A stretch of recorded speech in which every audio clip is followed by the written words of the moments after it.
Hey everyone, I'm Sarah Davis and you're watching Fight News Now, the MMA edition.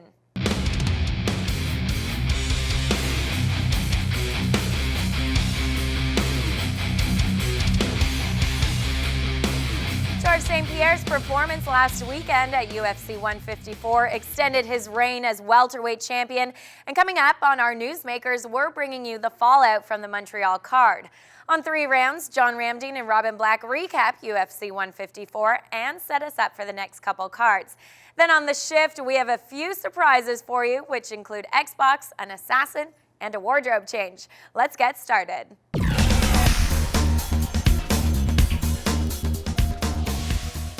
It's been a long road for George St-Pierre, but his comeback fight at UFC 154 proved to be a success and one of his most exciting bouts to date. A unanimous decision over Carlos Condit unified the welterweight belts, and GSP has now made 7 title defenses, which ties Matt Hughes' record. The only person to better them is Anderson Silva with 10 title defenses. So what's next for GSP? At the UFC 154 post-fight press conference, Dana White said that Johnny Hendricks, who knocked out Martin Kampmann in 46 seconds, is next in line for a shot at the 170 belt. Listen here as Hendricks breaks GSP down to his most simplistic form. I don't see him as an idol. No? He's an opponent. He's a person. He puts on his pants on one leg at a time just like I do, you know what I'm saying? He's a fighter just like me, so I don't... He's a good fighter, you know what I mean? He's done amazing things, but is he an idol? No. You know what I mean? He's just another human in my book. And, you know, that's what I see myself as, too. You know what I mean? I'm not this big-time anybody. You know what I mean? I'm just another person that likes to do a different job than most other people and enjoy it. I have to say that. Post-UFC 154, GSP, who's just a person, revealed that he was upset with all the pre-UFC 154 chats surrounding the possible super fight between himself and the Spider. After all, mixed martial arts is about respect, right? But the thing is, it's pissed me off a little bit is I haven't even came back yet. I'm fighting Carlos Condit, you know, and everybody talked to me about Anderson Silva, you know. This is disrespectful for me because disrespectful for my opponent, you know. And I think we give more credit to the challenger that I have, you know. Is that guy, they're the best in the world, you know, and I need to focus on my opponent and not thinking about the next step, you know. This week's tweet comes from none other than Stockton's bad boy, Nick Diaz, who wrote, "I am not impressed by your performance at George St-Pierre." Of course, Diaz is mocking the time GSP said that directly to Matt Hughes' face. So middleweight champ Anderson Silva is kind of stuck in the middle of this super fight talk. Some people want him to fight GSP, others think a battle with Jon Jones would make for a more exciting match, but here's what the middleman had to say about facing Jones. Jon Jones is on my plans for fight because and my team have Rodrigo Minotouro, Rogério Minotouro, have Rafael Feijão, Lyoto Machida, and Glover Teixeira and Fabio Maldonado. These guys have the great chance for the #1 contender for fight for Jon Jones. Middleweight Chris Weidman has been sidelined with a shoulder injury while grappling, which has forced him to pull out of UFC 155 against Tim Boetsch. Boetsch will now take on Weidman's teammate Costa Philippou, who was supposed to fight Nick Ring at UFC 154. Their bout was canceled last minute because Ring had flu-like symptoms. Silva's training partner, Lyoto Machida, who has already had a shot at Jon Jones, is set to face Dan Henderson, but their UFC 156 match has been moved. It's likely that the Dragon and Hendo will meet at UFC 157 in Anaheim, California on February 27th. So, former interim welterweight champion Carlos Condit wasn't required to defend his title before meeting the champ, but from the sounds of it, interim bantamweight champion Renan Barão is going to have to fight while Dominic Cruz rehabs his knee. We were talking about Barão defending his title now, so whether he wants to wait or not, we're going to go back to him probably soon here and have him defend it. Is it Michael McDonald? Is that the guy? I think so, yeah. You know who wants that bantamweight belt? Current 145 competitor Pablo Garza, who just won a unanimous decision over Mark Hominick at UFC 154. Garza is considering the drop down from featherweight, and at 6'1", they don't call him the Scarecrow for nothing. I'm actually thinking about, really been working on my diet, especially for this fight. My last 2 fights, I felt like I didn't have a lot of energy because my diet wasn't so good. This fight, I kind of changed it up a bit. Me and my coach really are looking into it. And I actually am thinking about dropping to 135. Yeah, and winning the title at 135. You think you can do that? Because you're obviously... I know, if I make 135, I know I'll win the title. I think I will be like the John Jones of 135. Yes, but first he has to earn the title shot. So speaking of all these title shots, John Dodson will get a chance to claim the flyweight belt from Demetrius Johnson. And apparently Dodson thinks this championship fight would play out like a certain cartoon. Do you concede the speed edge to John or to Demetrius, or do you feel that, you are the faster of the two? I'll tell you the truth, it's going to be like a good old-fashioned Dragon Ball Z fight. It's going to be Kid Buu versus Goku, and we're going to see who's going to come out on top, It's going to be two guys who are trying to make a spectacular moment and making sure that we can set the pace for everybody. We want to make sure that the world is going to be able to see the tone of 125 and be, more appreciative of it. Welterweight Matt Riddle played it safe at UFC 154 after he took on John McGuire on 3 weeks' notice and earned a decision. Now, Riddle is begging Joe Silva for his next opponent, and he wants the guy that he called a butter-toothed Brit earlier this year. Riddle's words, not mine. Check it out. I ran into Dan Hardy in the Sheraton elevator. We bumped shoulders, and of course I'm like, "What's up, bro?" Because he didn't recognize me. I had my hat down. I wanted to surprise him, and when he looked up, he goes, "Oh shit, I knew I'd run into you." I was like, "What's up, man? How you been? Are you allowed back in the States?" Because I heard he had a little problem with his visa, and he's like, "Oh, I'm allowed back." Blah blah blah. I was like, "Good to see you, bro. Hope to see you sooner than later." And then he was like, "Oh, I've been training with GSP and Rory McDonald," kind of name dropping, and it's like, you can work with those guys all you want. I'll still take you down and beat you up. So I'm happy. He's here. I'm here. I was hoping he'd walk out to the cage and maybe do something, but no big. Are you officially making the challenge right here on Fight Network? I just told Hawani I want that fight. I'm telling you guys I want the fight. Dan Hardy knows I want the fight. I think Joe Silva knows I want the fight. And they knew this before. I think he's just been ducking me. Are you ducking me? Maybe Hardy is ducking him, maybe he isn't. So Riddle's set on getting the fight, but Hardy doesn't think Riddle is good enough for him. He don't really interest me, to be honest, Matt Riddle. There's not anything about him or his fighting style that really intrigues me at all. So, I mean, if that's what the UFC line up, then so be it. But I'm not chasing after it because I think there are better people for me to fight out there. Patrick Cote was dropped for the first time in his life last weekend at UFC 154. Alessio Sakara was the man to do it, but the multiple hits Sakara threw to the back of Cote's head were illegal and ended the fight by way of disqualification. So Cote walked away with the win, but he says he's ready to meet the Italian fighter back in the octagon. Like I said after the fight, I said if you want a rematch, I'll take it. I never chose anybody to fight me. I always fight the guys in front of me, and I don't think Sakara did that on purpose. I think he thought I was in trouble, and he tried to finish the fight. If they go in Italy, I'll go. He came first here, I'll go there for the second. Doesn't matter. Former UFC fighter Rich Clementi, who was most recently competing in Bellator's lightweight tournament, has announced his retirement on Facebook. The 35-year-old lost to Marcin Held at Bellator 81 and says that taking the time off will allow him to focus on his students at his gym in Louisiana. And Dana White is upset with his buddy Stephan Bonnar, who took steroids before UFC 153 and didn't tell him.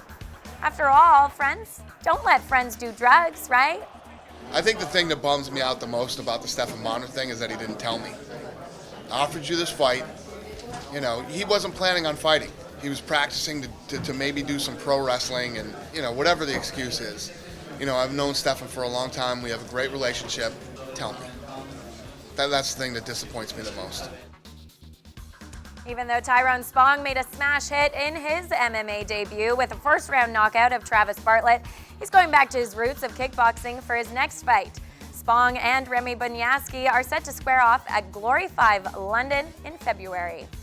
Last week, George St-Pierre said that he has a hard time watching women fight, has never really watched them fight, but has heard they are pretty good. Well, Misha Cupcake Tate certainly didn't like that comment and blasted GSP, calling him ignorant. Tate's foe, Ronda Rousey, even backed up her opinion on Twitter. Both women are slated to make their UFC debuts in 2013, So GSP just might have to watch some women's MMA. The UFC recently announced that they are definitely starting a division for the women this year, and former Strikeforce Women's Bantamweight champion Ronda Rousey will become a UFC champion. Here's what White has to say. We're bringing in the 135-pound division. That's what we're doing. I'm trying this whole women's thing out. Obviously, Ronda's the champ. I think that Ronda has the potential to be a big star. She's already getting media that we've never even got before. And she's never even set foot in the UFC yet. Those are your newsmakers, and now John Ramdeen joins me. And John, Dana White said, oh, it never happened. He doesn't like women's MMA. How fast he's changed his mind. What is it about women's MMA that you like? These girls know that they have the sport resting on their shoulders. They come to fight each and every time, and they entertain the crowd. That's what I love about women's mixed martial arts. I agree. All right, 3 rounds is next with you and Robin Black. What do you guys have for us? Who is the pound-for-pound king of mixed martial arts? Stick around. I'll tell you who and why, and find out if you agree with me. Like you said, stick around for 3 rounds after this next break.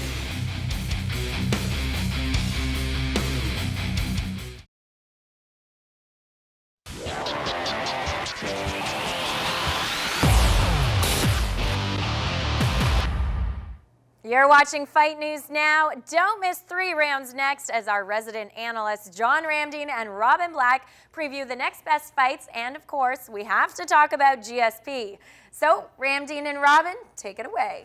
UFC on Fox 5 is just a couple of weeks away. We take a look at the pound-for-pound list and preview UFC on FX6, which goes down under. But Robin, we start with one of the best cards of the year, UFC on Fox 5, that takes place December 8th in Seattle, Washington, and is headlined by the lightweight championship of the world, Ben Henderson taking on Nathan Diaz. What a great main event. But don't forget, in the co-feature, Rory McDonald and BJ Penn and Alexander Gustafsson and Shogun Rua. It doesn't get any better than this. No, sir. You remember earlier this year, there was all these cancellations. There was a card canceled. There were guys getting injured and moving around and this big shuffle of guys. The last 3 or 4 months, it's just great fight after great fight and great card after great card.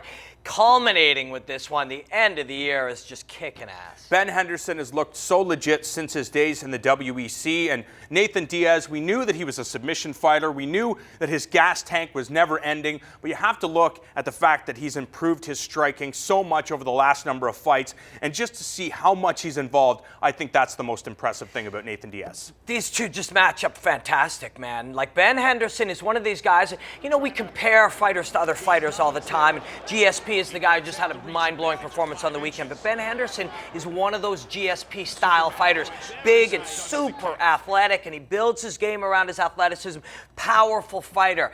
But that Diaz, man, or any Diaz, I don't care if she's Sharon Diaz, if there's a Diaz out there, you want to be scared of these guys. And it's really interesting how Nate Diaz and his brother fight from that southpaw stance. It's almost an old school boxer. They dip their head and take punches off the top of the head. It's a crazy style, very tough to train. And one of the best ways to defeat that style is to be big and strong and athletic like the champion Ben Henderson. I think that could be the key to victory. And for Ben Henderson, he has spent time training with one of the guys in the co-main event, BJ Penn. BJ Penn says he always marveled at how skilled Ben Henderson is or was. And he said, Ben Henderson said he would love to be able to compete on a card with BJ Penn. And while here's his opportunity, BJ Penn says he's getting up for this fight because he knows Rory McDonald is not only the future, but he is the present, and he says he loves the opportunity to try to compete against Firas Zahabi and the team at TriStar Gym. And BJ Penn has brought in a number of solid training partners, the likes of Jay Huron, Josh Thompson, Tarek Safadine, and Pat Healy, guys that can kind of replicate Rory McDonald's style. But can you really? Well, yeah, that's the thing. Maybe you kind of replicate his style, but maybe you don't. Or maybe you do it and you just don't do it good enough to really carry it on fight night. Every fight has a story, and this one is the future versus the past. And, you know, if he smashes BJ, and that is one possible outcome, BJ kind of becomes the past. One of the greatest fighters of all time, one of the greatest performers, one of the most skilled guys, incredible wins. This guy has written a storybook of a life in the cage, but Rory MacDonald wants to go in and take it all and prove he's the future. BJ Penn says that it was a blessing that this fight got moved from UFC 152. He says now he's going to be in shape and ready to perform like everybody maybe expects him or doesn't expect him to. I think that BJ Penn knows what type of opportunity he has here, and I think he's going to make the most of it. Also on this card, Shogun against Alexander Gustafsson, the same type of thing, the old versus the new. And I know Shogun in the past has been talked about when we talk about the pound-for-pound rankings, and I think in the grand scheme of things, he might be still considered as one of the pound-for-pound all-time greats. But when we talk about the present, you have a number of fighters. George St-Pierre, of course, because of his last performance, and it really was a career-defining performance in that win over Carlos Condit. But we've heard the name Anderson Silva, Jose Aldo. So the pound-for-pound rankings, who in your mind is the number one guy? Anderson Silva is the pound-for-pound greatest MMA striker of all time. That is not the same thing as George St-Pierre, who is the pound-for-pound greatest mixed martial artist that we have in the sport. He can do everything. He's shown the type of heart that's required. He's a super athlete. He has skills in all three of the major areas and all the intangibles. GSP is the pound-for-pound best. You, sir, are incorrect. Pound-for-pound best goes to the 205-pound champion, John Jones. This guy is phenomenal. He's young, he's athletic, he does not get hurt. He's taken out champions like Lyoto Machida, Rashad Evans, Vitor Belfort, some of the best guys in all of mixed martial arts, and he's going to do nothing but get better every time he steps into that cage. You, sir, have been smoking the ganja, because John Jones is a fantastic young fighter, but he's a bit of a victim of his own success. When you beat guys as cleanly as he has, one thing he has not shown that you must show to truly be one of the greats, and that is heart. I know it is not necessarily his own fault for performing so well, but if we don't see you on your back eating elbows, if we don't see you when you've been dropped, if we don't see you when you're under pressure, and every fighter will one day, we can't yet call you the greatest. I can't say I agree with that. You look at Floyd Mayweather Jr. in the world of boxing. This guy doesn't get hit, but yet he is considered the pound-for-pound best in the world for a reason. People marvel at his skills. They marvel at his performances, and I think John Jones should be considered in that same realm. This guy is phenomenal. And Robin, there's lots of action to get to. You look at UFC on FX6, which goes down in Queensland, Australia, and a matchup, 185-pound matchup, Husamar Palhares taking on Hector Lombard. And for years, many people said that Lombard could be the man that dethrones Anderson Silva. Well, he looked flat in his UFC debut, and people say, well, it's octagon jitters or the octagon shock. Is that real? Yeah, that's real. There's no question. The pressure, you're underneath the lights. You know, you've been waiting your whole career to fight there, and now it's happening. Your heart goes into your throat. It's real. But at the same time, the 185-pound division is so stacked. These are two great guys, but only one of them is going forward. Palhares, who will tear off your foot and force it down your throat, or the big man who is trying to knock you out. He's got that beautiful judo game. This is a great, great fight. We know that both guys have that grappling background. Palhares, the jiu-jitsu, Lombard, judo jiu-jitsu. But will it be a stylistic matchup? Lombard likes to stand and trade. Palhares likes to keep it on the ground. Next week, we take a closer look at UFC on Fox 5. And Sarah, it is leading into a great 2013. Oh, you bet. The new year, there's a lot to look forward to. Thanks, guys. So it's been more than 6 years since we've seen Agent 47, and now he's back with a new mission and even more firepower. Stick around after the break because we have a few surprises lined up.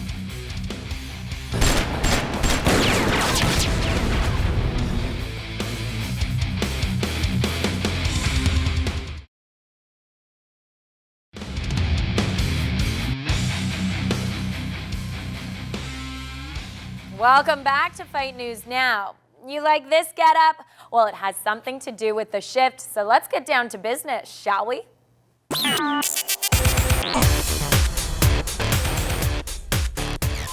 Agent 47 is dressed to kill while he takes out targets with guns, poison, his own two hands, and anything else he can use. Unlike me, a smile never crosses his face, and for him, it's all about fighting, killing, and eluding police in the brand new Hitman Absolution.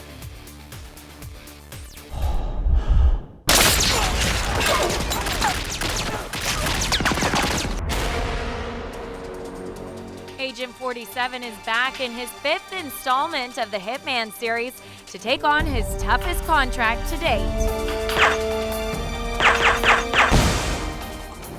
Instinct Mode is a new feature which allows Agent 47 to predict the path of his enemies and score some creative executions. Everyone stay on your toes. Hey, you there? You could get trigger happy and engage in a gunfight, but stealth is a big part of this game.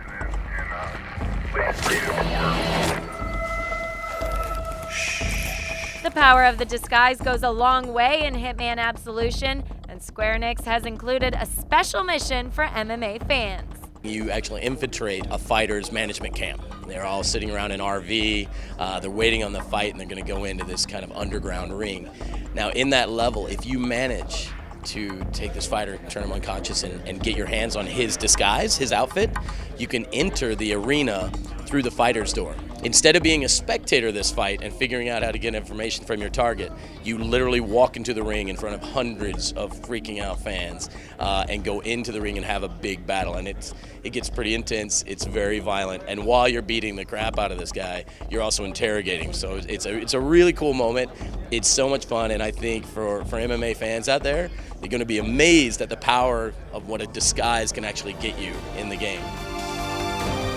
Absolution offers a creative environment that allows players to dispose of targets in a variety of ways, so how you do it is totally up to you.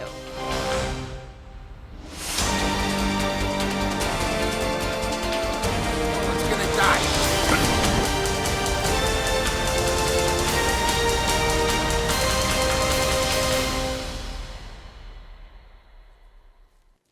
So if you want to get your hands on Hitman Absolution, we have an exclusive giveaway that includes the game for the 360 and whatever else is in this bag.